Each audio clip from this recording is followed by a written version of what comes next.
Bienvenidos a la clase número 9 de Sistemas Electrónicos Industriales 2, de la Universidad Simón Bolívar. Hoy comenzaremos a hablar del tema de microcontroladores. Los microcontroladores son, en esencia, circuitos integrados que tienen inteligencia, que pueden ejecutar funciones específicas que uno les dé, utilizando programas con instrucciones. Estos dispositivos resumen en una sola unidad las diferentes funciones que hemos venido estudiando a lo largo de este curso. Hoy veremos un poco conceptos generales sobre lo que es un microcontrolador, cuáles son sus características. En específico estudiaremos el caso del PIC 16784, que es el objeto de nuestro estudio como ejemplo de un microcontrolador, su capacidad de memoria, sus registros, el reloj que lo asiste, el circuito de reset y alguna referencia bibliográfica. Un microcontrolador está basado un poco en una estructura alrededor de memoria, de manejo de memoria, donde hay programas y datos primero. Todo eso es dirigido por la unidad central de proceso, o CPU, que de alguna manera se encarga de ejecutar todas aquellas instrucciones o funciones lógicas aritméticas que se requieren. Recuerden que hemos trabajado con puertas lógicas y que un poco está asociado a ese mundo de decisiones y la parte de operaciones matemáticas con los bits que se utilicen allí, ¿no? Y está la unidad de control, que es la que de alguna manera permite seleccionar cada uno de los dispositivos presentes en el circuito. Igual que hay un bus de control y que ese bus de control habilita o deshabilita el dispositivo, bueno, la unidad de control se encarga de eso, acceder a ellas, habilitarlo o deshabilitarlo. Y hay registros internos que son los que permiten, esos registros son posiciones específicas en la memoria, cuyos bits de alguna manera determinan qué es lo que se puede hacer o que no se puede hacer dentro de mi controlador. Están las unidades de memoria tipo RAM, tipo ROM, como las que vimos en clase, y las unidades de entrada y salidas que permiten comunicarse con el mundo exterior, ya sea de entrada o de salida. Veremos allí los distintos buses estudiados: el bus de direcciones para acceder a la memoria, el bus de control para manejar los dispositivos y el bus de datos para manejar la información que está almacenada, porque esto va a ser escrita en la memoria. Además tenemos un reloj que es el que marca los tiempos en que se ejecutan todas las operaciones del microcontrolador. Entonces esto es una descripción muy general de lo que es un micro. Como ven, tiene varias cosas dentro de él. El diagrama es muy simple, pero tiene varias cosas que hay que estudiar dentro de él. Dentro del mundo de posibles aplicaciones que tienen los microcontroladores hoy día, porque bueno, hoy día ya es la referencia de 2013, pero lo que se ha hecho es un poco más ahondar en cada una de ellas, ¿no?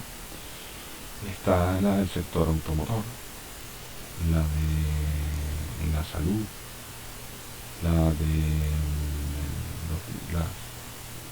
lo que sería consumos de productos de tecnología electrónica, ¿verdad? Las telecomunicaciones, el mundo industrial, el mundo militar y del espacio, y otros que quedan agregados por ahí. Los microcontroladores están presentes en todo eso. Fíjate que el mercado para el año 2013 ya es de 21%, de los carros han ido siendo más sofisticados, con funcionalidades muy diversas, y eso implica cierto nivel de inteligencia que viene dado por microcontroladores especializados en eso, en controlar ese mundo. La climatización del carro, la manejo de las luces, las diferentes funcionalidades en el tablero, todo eso que tiene que ver con el carro, que tiene que ver con los sensores del motor, los sensores de la caja y distintos sensores que tienen, es un poco la tecnología asociada a un microcontrolador. En el área de la salud, pues los distintos aparatos para hacer mediciones de variables médicas del cuerpo humano, tales como el pulso o la presión arterial, y así distintas aplicaciones que están disponibles para los consumidores. El mundo de las telecomunicaciones para transmisión, sección de datos. El mundo industrial, que tiene que ver un poco con las fábricas, el ambiente de desarrollo de empresas donde se fabrican productos y se distribuyen productos. El mundo militar y aeroespacial, las tecnologías del armamentismo, de los viajes hacia el espacio, de la exploración del espacio, y así. Como ven, tiene espacio en todos estos, y habla de su versatilidad, la gran versatilidad que puede tener un microcontrolador hoy día. A medida que la tecnología avanza, se hacen cada vez más poderosos, más pequeños, y con una variedad de opciones para que el que trabaja en ese mundo pueda hacer muchas cosas.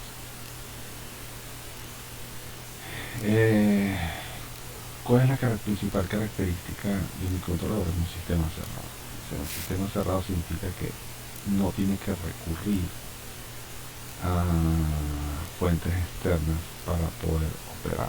Él es autónomo, puede operar solo, y tiene en mayor o menor grado capacidades que le permiten actuar sobre cosas y recibir información de cosas. Y a diferencia de los microprocesadores no funcionan así. La filosofía es otra. Los microprocesadores, básicamente, la unidad central de proceso, que tiene que estar conectada a diferentes módulos, como la memoria, como los puertos, como las interfaces con el mundo real, y no opera por sí, tiene que operar en conjunto. Así lo vemos, por ejemplo, en las computadoras, en la tarjeta madre, tiene el CPU, y aparte de eso tienen que colocar la memoria externa, tienen que colocarle puertos para comunicarse con el mundo, el HDMI, el puerto serial. Además de eso tiene el puerto de video, también se comunica con el ratón y el teclado, y así sucesivamente. La diferencia entre un microprocesador y un microcontrolador es significativa, aunque haya principios comunes.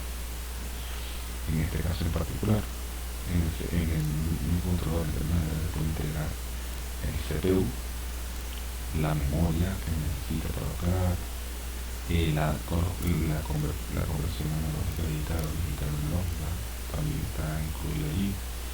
Se le pueden añadir contadores de eventos, integra un reloj, que es el oscilador asociado a eso. Todo eso está montado en un solo circuito integral, que es el microcontrolador.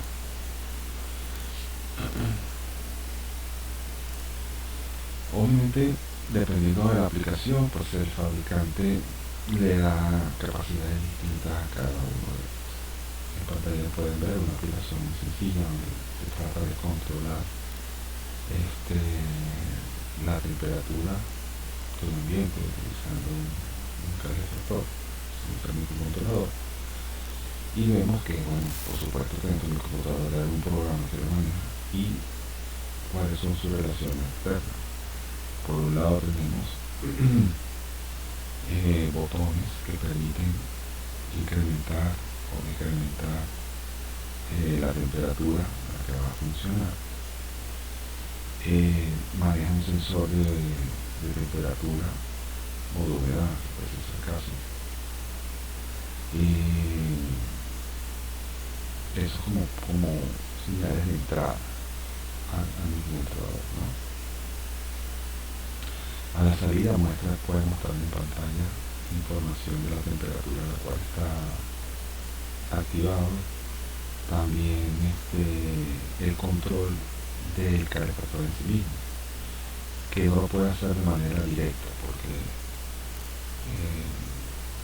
el voltaje que maneja mi controlador es un voltaje digital de 0 y 5 voltios, y con eso no necesariamente puede controlar algo que requiera potencia. Entonces lo hace a través de un actuador que es un switch relay que permite recibir la señal digital y darle el aspecto analógico necesario para manejar el calefactor. Entonces eso es una aplicación muy sencilla en términos generales, y como esa pues hay muchísimas infinitas posibilidades que dependen del uso que se le vaya a dar. ¿Cuáles son los principales elementos de mi controlador? Bueno, el CPU o procesador, memoria no volátil para que una vez programado, cuando se apague no se borre el programa, memoria de lectura y escritura para guardar datos, que generalmente es volátil, se pierde la información cuando se apaga el equipo.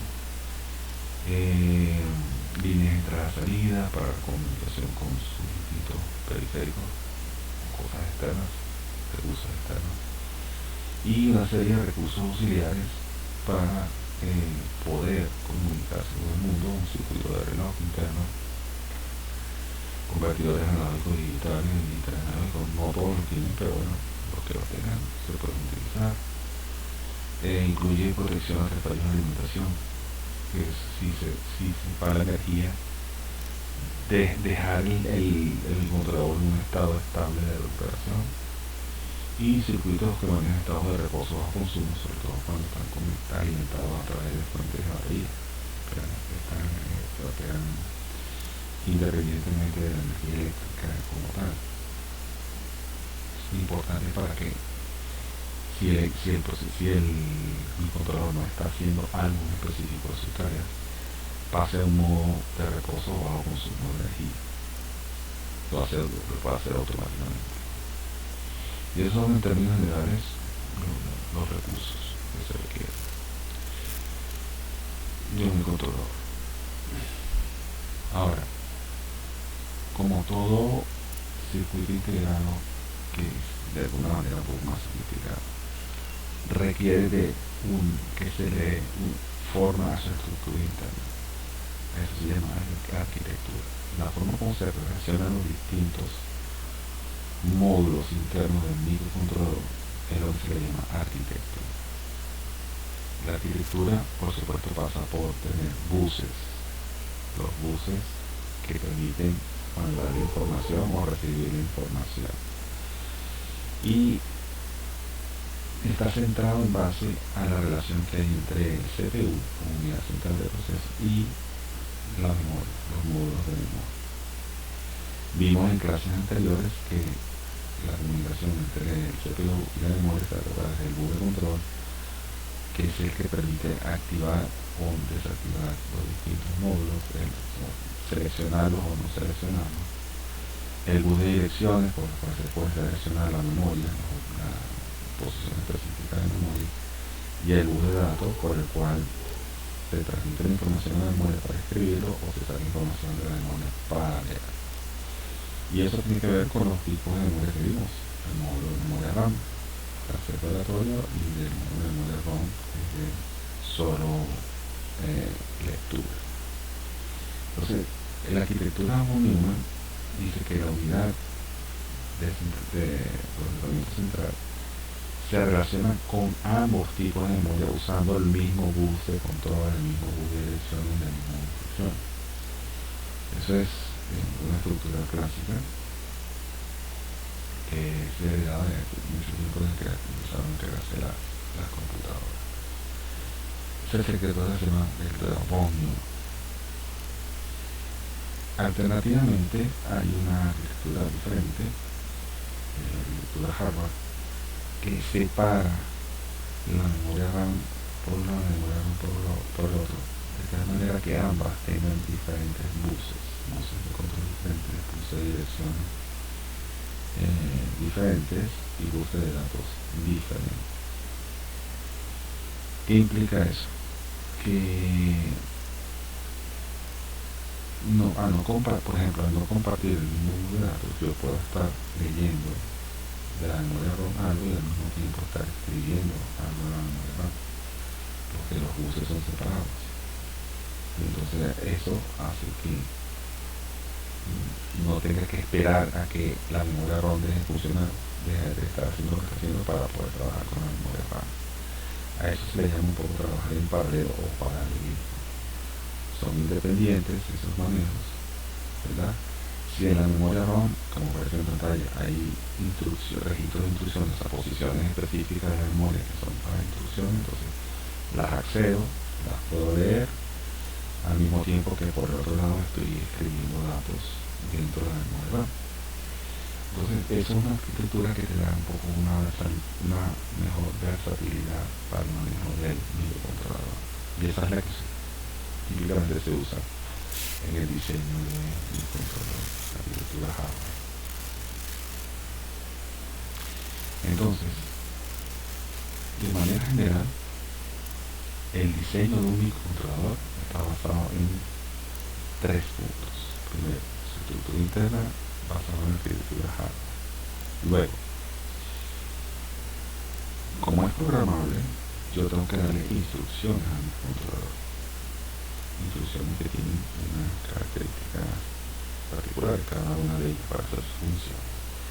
Bueno, en este caso, los controladores están basados son de tipo RISC, o sea, con un computador con un juego de instrucciones reducido. O sea, no tiene muchas instrucciones.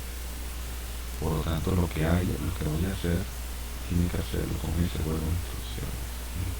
Por lo tanto, es importante lo que se hace dentro de él y lo que puede hacer en función de las instrucciones que maneja, el poder de esas instrucciones para poder hacer las cosas. Y en tercer lugar, si yo tengo instrucciones, un conjunto de instrucciones va a dar lugar a un procesamiento de ellas para que a medida que se vayan ejecutando las instrucciones, el microcontrolador empieza a efectuar lo que tiene que efectuar. Entonces ahí se utiliza un tipo de lo que se llama segmentación del procesamiento, es decir, cómo yo proceso las instrucciones. Eso se hace de modo segmentado, por segmentos. Y entonces en función de eso yo voy avanzando con mi instrucción, haciéndolo lo más efectivo posible, lo más optimizado posible. Así poder trabajar con varias instrucciones a la vez para no tener que esperar que se ejecute una para luego hacer otra. Sino que a medida estoy haciendo algo con una, ya estoy haciendo otra cosa con la siguiente instrucción.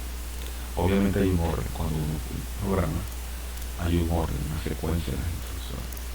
No es una cosa desordenada, es algo que tiene que tener un orden donde lo que ocurre primero influye sobre lo que va a ocurrir después. Entonces, eso es un poco el sentido de este procesamiento de las instrucciones. Ese es el secreto fundamental de un microcontrolador. O sea, su estructura, sus instrucciones y cómo las procesa. El caso particular del PIC 1684 lo he escogido porque es un microcontrolador bastante sencillo. Obviamente hay microcontroladores más poderosos que a la altura de la era obviamente hay PIC mucho más poderosos, pero para uno entender el concepto de microcontrolador me parece que es más que suficiente. Su aspecto físico es como ustedes ven ahí, ¿no? Es como un circuito integrado, similar a lo que hemos visto en clase previamente. Y es de 18 pines, 18 terminales, como ustedes ven en la pantalla. Esos bits, esos terminales, tienen funciones distintas. Las básicas son, bueno, por ejemplo, la energía, que son los terminales 5 y 14, donde tenemos en pata 5 el terminal 5 la Tierra, el terminal 14 el USC. Puertos de entrada y salida, que se llaman aquí puerto A y puerto B. El puerto A son los pines RA2, RA3, RA4, RA1 y RA0, a la izquierda y derecha del dibujo. Son los puertos. El puerto A con 5 terminales. El puerto B, RD1, RD2, RD3, RD4 hasta RD7, son 8 terminales que usa el puerto B.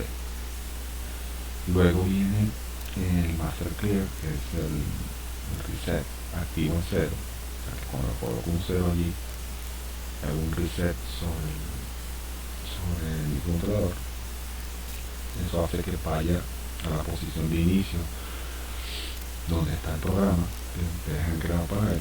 Y los terminales 16 y 15 tienen que ver con el clock. El clock es, como quien dice, la pauta de tiempo para ir efectuando todos los pasos del controlador en un programa.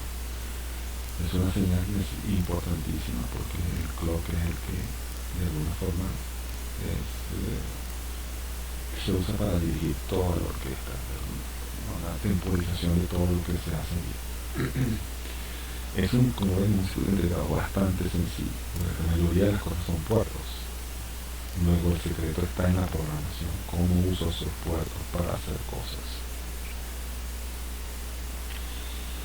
Internamente, ya un poco entrando en detalle del PI, esa es la arquitectura del PI. Ahí está la memoria, ahí están los puertos, está cómo hacer los procesos internos en la parte central de allí, algunas capacidades adicionales que tienen que ver con temporización, a darle tiempos a las cosas que ocurren, y de alguna manera quitando algunas cosas que no son realmente importantes. Eso como sería no sé, estructura interna, la descripción interna del PIC. La vamos a ir estudiando poco a poco. Y vengan los buses internos, el bus de data de 8 bits, el bus de direcciones de direccionamiento directo de 5 bits, el bus de programas de 14 bits, todos detalles que ya no son bastante familiares con lo que hemos visto previamente. Una de las partes más importantes está en la parte central del dibujo, que tiene que ver con el MUX o el multiplexor, el ALU o unidad lógica aritmética, y el W register, que es el registro registro de trabajo, el work register. Eso es un punto importante dentro de la operación del microcontrolador. Aquí les coloco un poco el PIN y la descripción de lo que hacen en una tabla interna, una tabla descriptiva, en los puertos de IA, el reset, el master clear y el puerto de oscilación. Todos los controladores, todos los dispositivos electrónicos digitales tienen una hoja de datos o un manual de descripción de información sobre el funcionamiento del chip en base al fabricante. Entonces siempre hay que recurrir a esta fuente porque es la fuente más directa de información. Todo esto que está acá es proveído por el fabricante del chip. ¿Okay? Hay que ir a la fuente porque si lo vamos a conectar con algo hay que saber cómo lo vamos a mandar. Esta es una repetición de la arquitectura, pero en formato español, modo color, que permite un poco detallar algunas cosas. Y hacer referencia a ellas pues les va a ser mucho más fácil entender cómo funciona.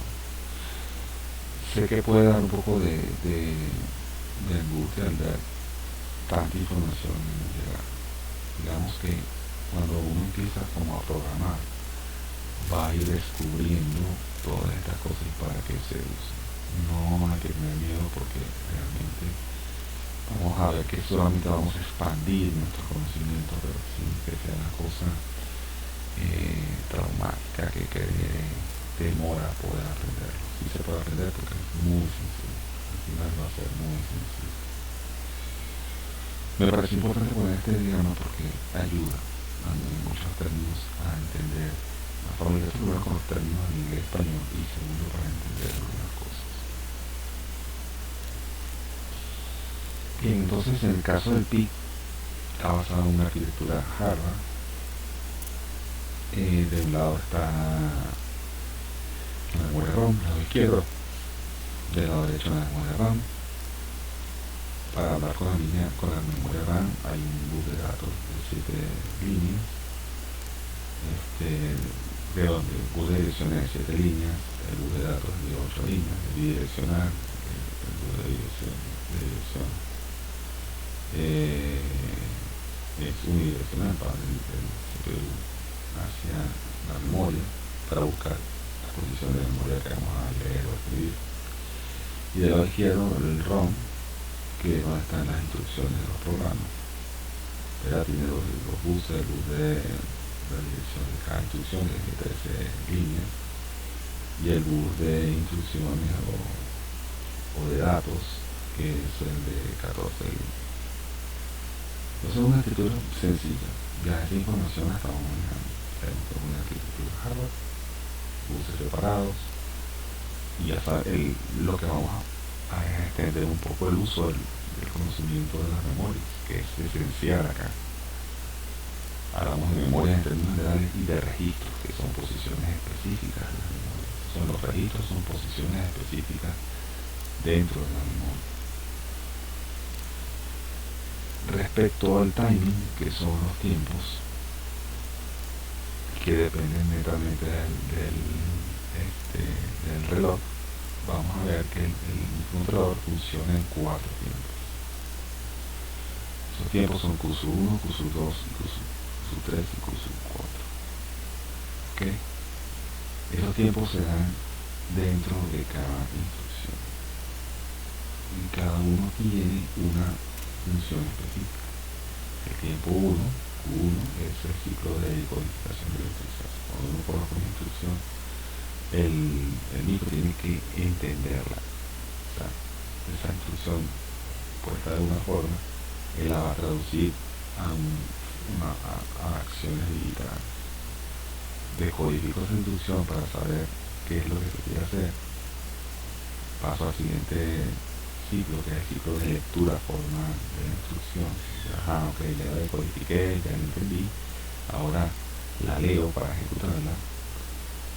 Cuando la leo y la ejecuto, viene el ciclo de procesamiento de los datos asociados con esa instrucción. Generalmente esas instrucciones están orientadas a datos. Perfecto. Entonces tienes que buscar datos, tienes que leerlo, tienes que escribir, tienes que sumarlo, tienes que hacer algo con él. Y luego viene el ciclo de escritura de la instrucción, que es, bueno, ya usé los datos y bueno, ¿qué hago con esos datos que he procesado? Entonces son 4 ciclos. Fíjense que requiero 4 ciclos de reloj. El reloj tiene que pasar 4 veces por cada instrucción que se hace. Entonces la idea de que hay un orden. Cada instrucción requiere 4 pasos para poder ser ejecutada efectivamente. Y así sucesivamente todas las instrucciones pasan por este proceso. No me interesa contarlo, aunque en ocasiones puede ser importante hacerlo, pero para cosas muy específicas. Porque yo sé que el reloj tiene que estar ahí, el reloj produce los QSU1, QSU2, QSU3, QSU4 en infinitas veces, ¿verdad? Tantas como sean necesarias dentro de un programa. Cada ciclo de instrucción consta de una parte que se llama el program counter. El program counter es el que sabe qué instrucción se está ejecutando. Entonces se está ejecutando una instrucción que es la actual, la siguiente, el program counter se incrementa en 1 para decir que voy a seguir la siguiente instrucción, y la siguiente, bueno, el program counter se incrementa otra vez en 1 para la siguiente instrucción, y así sucesivamente. O sea, el program counter es como una flechita que va apuntando a cada instrucción, y a medida que se va ejecutando, él va caminando a través de las instrucciones sucesivamente. Ese es el program counter, es como un apuntador. Estoy aquí, estoy aquí, estoy aquí, estoy acá. Cada proceso de ejecución de estos ciclos pasa por dos etapas. El ciclo de fetch, que es búsqueda de la instrucción, y el ciclo de ejecución de la instrucción. Entonces el ciclo de fetch es de la instrucción actual. O sea, voy a buscar la instrucción actual. Y mientras yo busco la instrucción actual, ejecuto la instrucción inmediata anterior. ¿Ok? De tal manera que dentro de ese ciclo de instrucción hago dos cosas: buscar una instrucción y ejecutar la anterior, buscar una instrucción y ejecutar la instrucción. Eso permite ganar tiempo mientras busco algo y ejecuto, que le doy tiempo a la otra para hacer lo que tenga que hacer. Ese es el procedimiento general de cada uno de ellos, ¿no? Son, por cierto, claro, a la hora de programar quizás uno no le atienda a tanto detalle, pero a veces es importante hacer, porque cuando la programación se torna un poquito compleja, puede ser importante dominar esto, porque los tiempos empiezan a ser importantes. Bueno, como ven, entonces el ciclo 1 dura un tiempo, el ciclo 2 dura un tiempo, el ciclo 3 dura un tiempo, el ciclo 4 dura un tiempo. Y que se vuelva a repetir el proceso para la siguiente instrucción. Lo que quiero es mostrar una idea de orden bien estricta. Bien, un poco para ilustrar lo que he dicho anteriormente, les muestro algo que todavía no van a entender muy bien, pero que le ilustra la imagen anterior. En pantalla van a ver a la izquierda 4 instrucciones típicas del PIC. Todavía no sabemos qué hacen, pero esas son las instrucciones. Entonces aparece MOV-LW. Eso traducido más o menos al español es move el literal L al registro de trabajo W.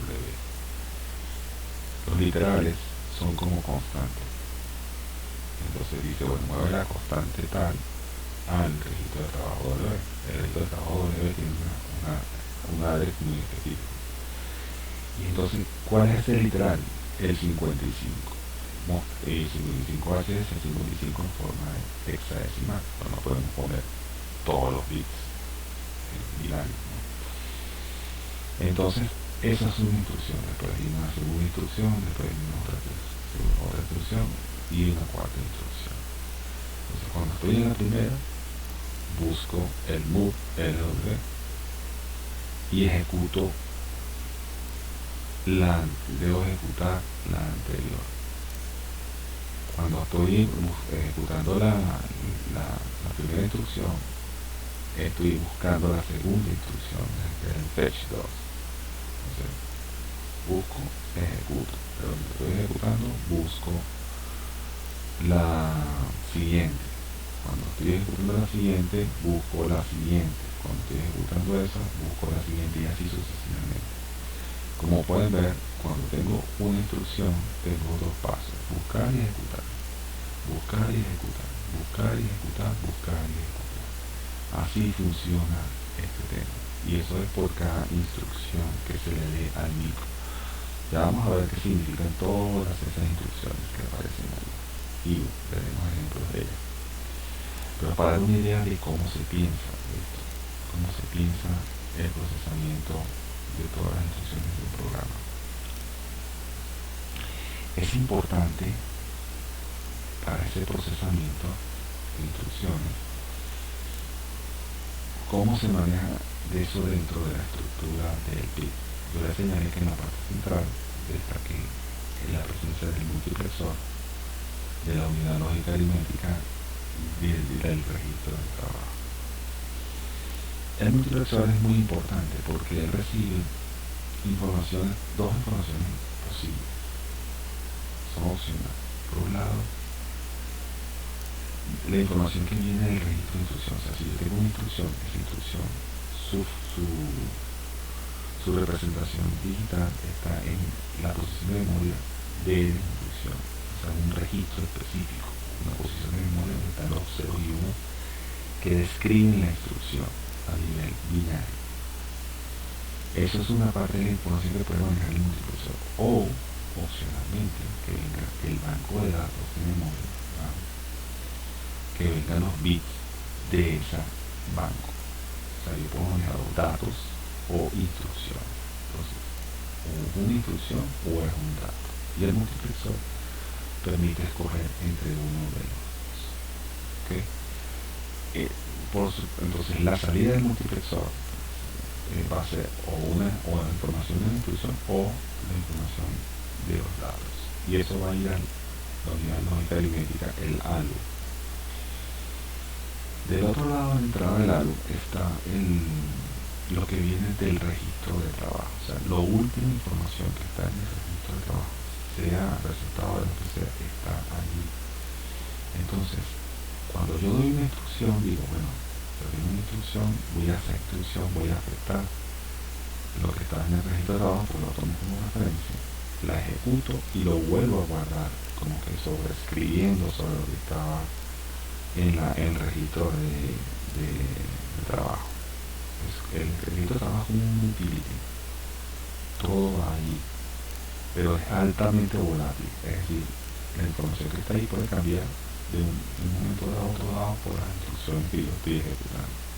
Entonces tengo que estar muy pendiente con eso a la hora de programar, porque es un registro general, de propósito general, para hacer muchas cosas. Y ahí radica el corazón de todo, en la unidad lógica aritmética. Las instrucciones pasan por ahí, los datos pasan por allí, y todo lo que se efectúe tiene que ver con el registro de trabajo de alguna forma. Es como el corazón de la arquitectura del microcontrolador. Entonces, bueno, como les decía, aquí expandiendo un poco, el registro de trabajo o working register también se le denomina acumulador, proporciona operandos para el ALU. El otro viene de la registro de instrucciones o del bus de datos. Y siempre vamos a escribir sobre el working register. Ahí siempre va a tener la última operación efectuada a través del ALU. ¿Okay? Importante eso. Y cuando uno maneja el working register tiene que saber qué es lo que había ahí la última vez para no perderlo. ¿Cómo está organizada la memoria? También es importante. Hay tres tipos de memoria: memoria flash, memoria estática y memoria EEPROM. Cada una de esas memorias se utiliza para cosas específicas. En el caso de poner los programas, la memoria flash es una memoria no volátil, quiere decir que si yo programo el controlador y lo apago, no se va a borrar. Hay 24 posiciones de memoria por 14 bits, memoria pequeña si quieren, y puede ser borrada y escrita unas 10.000 veces típicamente. Las veces que podemos utilizar la memoria sin que se dañe son unos 10.000 ciclos de escritura de lectura, que no son nada, porque para la velocidad que un microcontrolador y lo que se usa puede acabarse no muy limitablemente para alcanzar la tuya. La memoria de datos, ¿verdad? Es una memoria volátil, la memoria estática, son 68 bytes para poder hacer guardar datos ahí. La memoria de los programas, la EEPROM, es una memoria no volátil,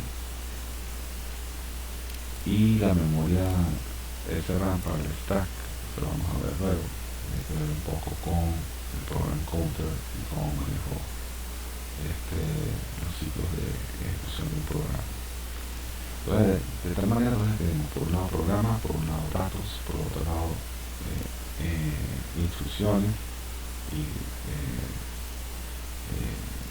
cosas que están escritas específicamente dentro de la memoria, y lo otro el apuntador del programa. Con eso, 4 escenarios, eso es lo que llamamos un mapeo de memoria. O sea, el mapa de memoria es ese, en términos bastante generales. Son 4 secciones de memoria que hay dentro del procesador, y la pueden ubicar en la arquitectura que estudiamos previamente, En el caso de la memoria del programa, el program counter, ahí recuerden, es algo que apunta, es como una flechita que apunta, mira, estoy ejecutando tal instrucción, y después viene la siguiente, y después viene la siguiente, y después viene hasta 8 ejecuciones que se pueden hacer. O sea, tienen que hacer hasta 8, de apuntar 8 cosas diferentes en términos de instrucción. O sea, se llama pila porque generalmente uno sube o baja dentro de esa pila. A medida que voy ejecutando, tengo varias cosas que hacer, las voy ejecutando, y el apuntador se mueve, brinca hacia una o regresa hacia la otra. Por ejemplo, un nivel de 8, tiene 8 niveles de pila, que está bastante bien, es un micro pequeño.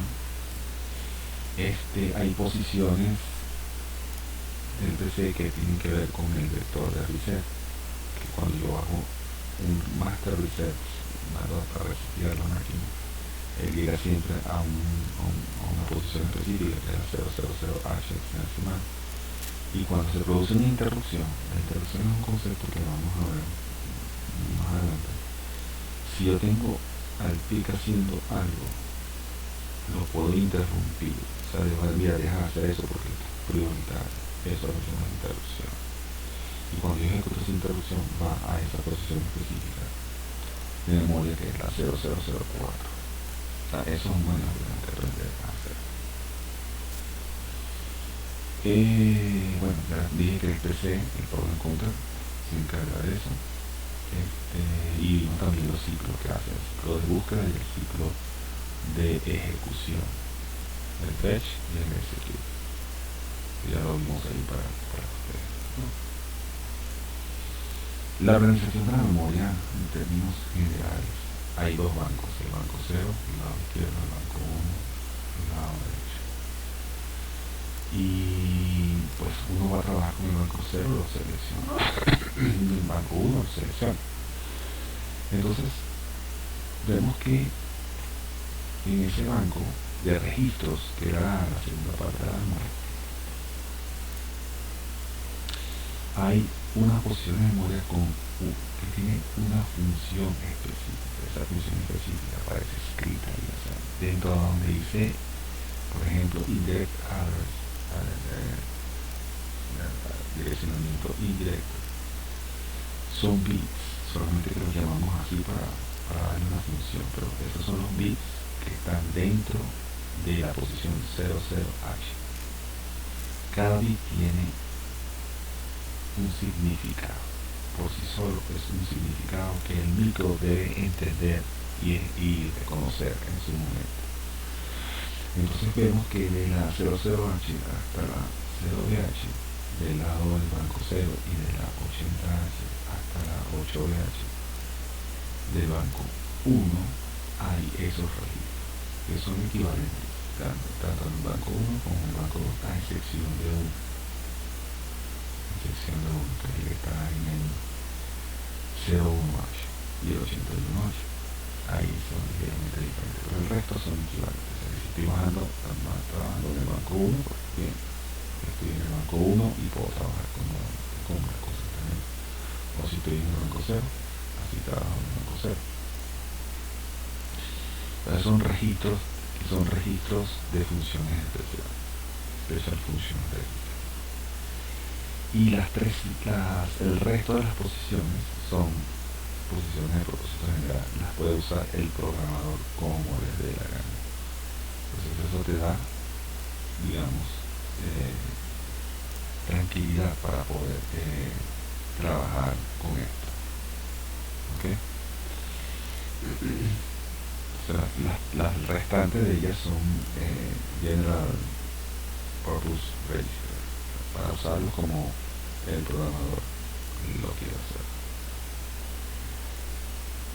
Cada una de ellas, como les dije, tiene que ver con cada bit de esas registros tiene que ver con algo. Entonces, como verán arriba, están el banco 0, las posiciones de la 00H hasta la 0H, el nombre, que es un poco para poderlo bautizar de alguna manera, de cada uno de esos registros, y luego los bits.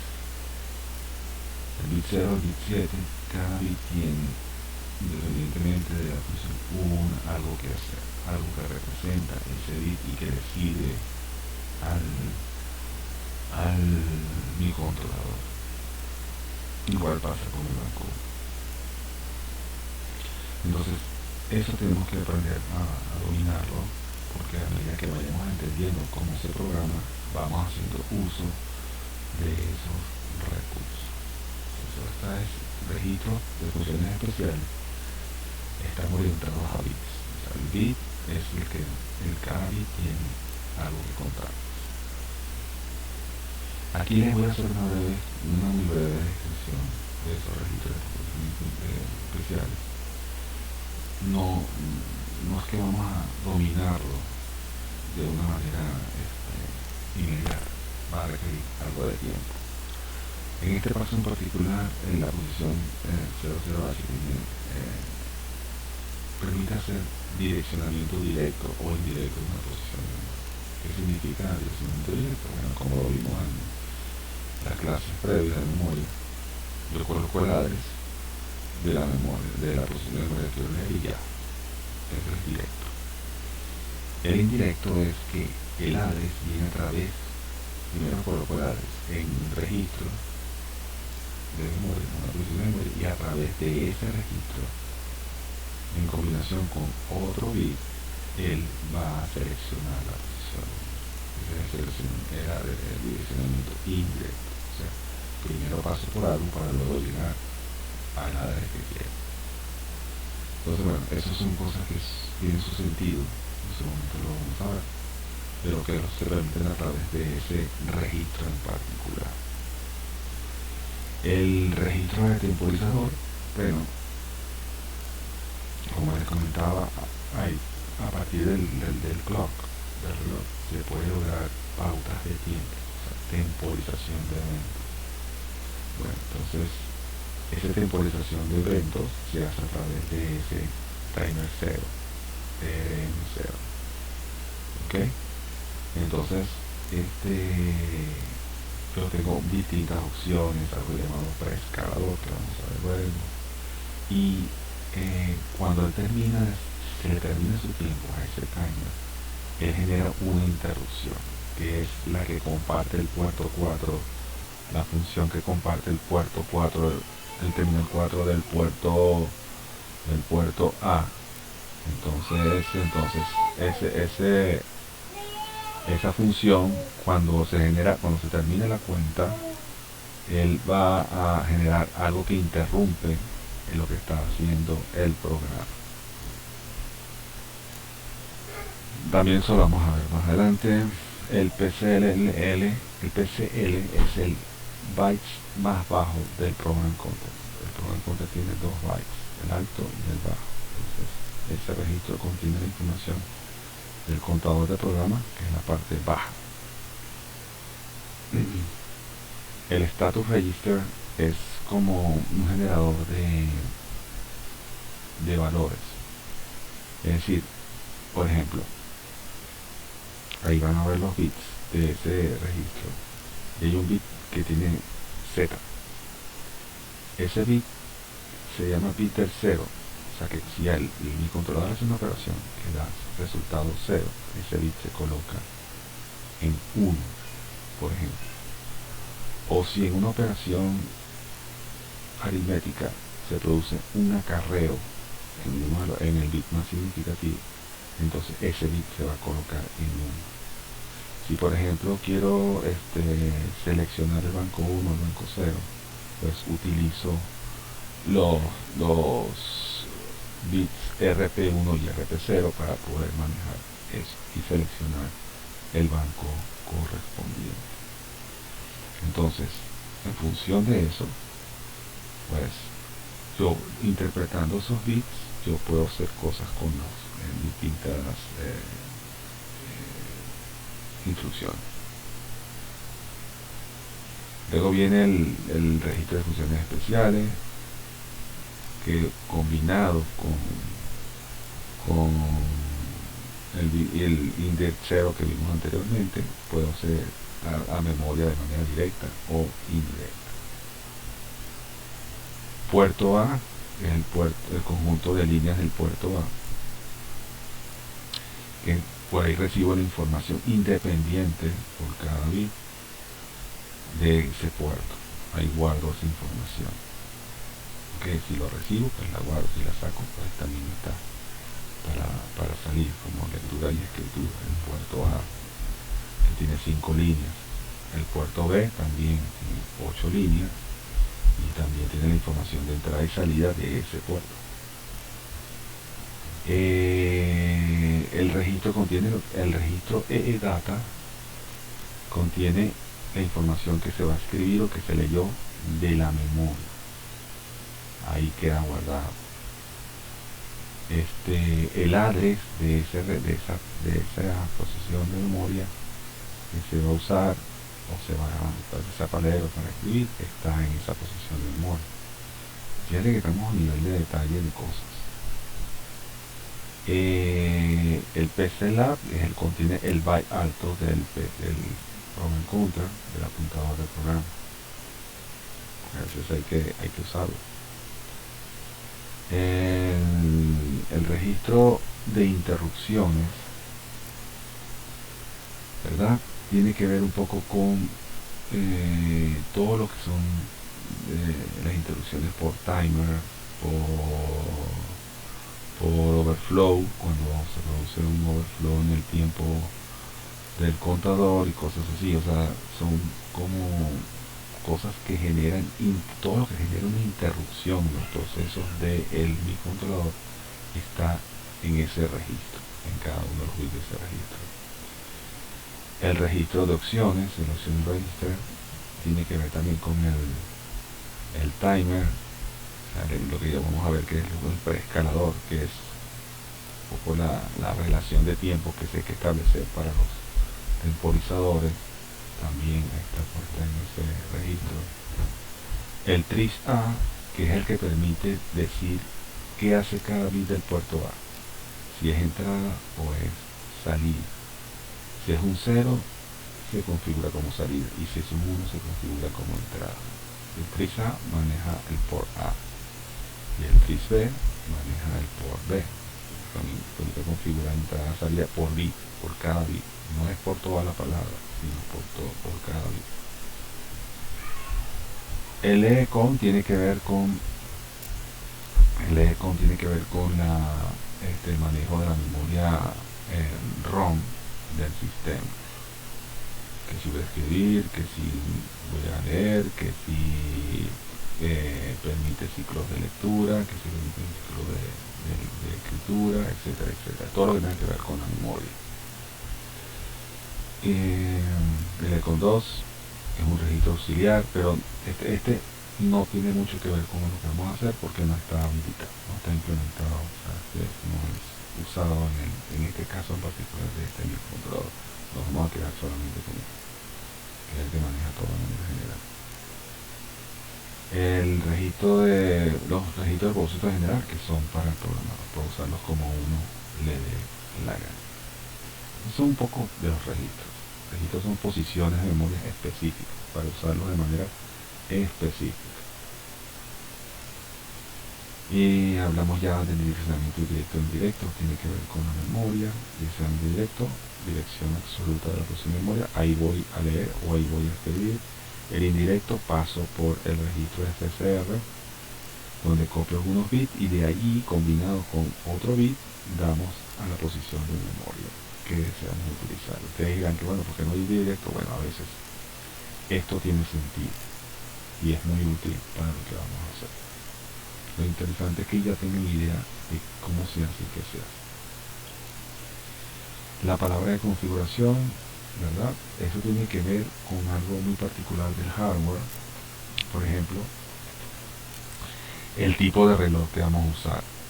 Por ejemplo, si es un oscilador tipo RC, si es un oscilador tipo HS, si es un tipo XT o un LP. Eso tiene que ver con la frecuencia de oscilación del reloj, a la frecuencia de trabajo, por ejemplo. Si puedo proteger el código de lo que está grabado en la memoria, es el Code Protection Bit, si puedo habilitar que no se pueda modificar o si se puede modificar. El Power Timer tiene que ver con el arranque, el Power Time del arranque del sistema. El Watchdog Timer, que es el perro guardián. Cuando el procesador queda así como no responde, no hace caso por un tiempo determinado, eso genera una advertencia de que hay algo que está malo, y entonces el watchdog es como que el vigilante de que eso pase, y así sucesivamente. Pero vamos a ver, solamente una visión, un overview, ¿no? Desde el punto de vista de hardware, el circuito externo para generar el reloj pasa por tan sencillo como una resistencia y un condensador conectados al pin oscilador 1 del microprocesador. Ven a su derecha una tabla donde la combinación de valores de R y C determina la frecuencia de trabajo. Un C de 20 pico con una resistencia de 5K produce una frecuencia de oscilación de 4.61 MHz. Mientras que un condensador de 300 pico y una resistencia de 100K producen una frecuencia de oscilación de 26.2 kHz, una frecuencia muy baja, dependiendo de lo que se quiera hacer. Hay gente que trabaja con frecuencias altas, hay gente que trabaja con frecuencias bajas, porque a lo mejor los tiempos son requeridos de esa forma.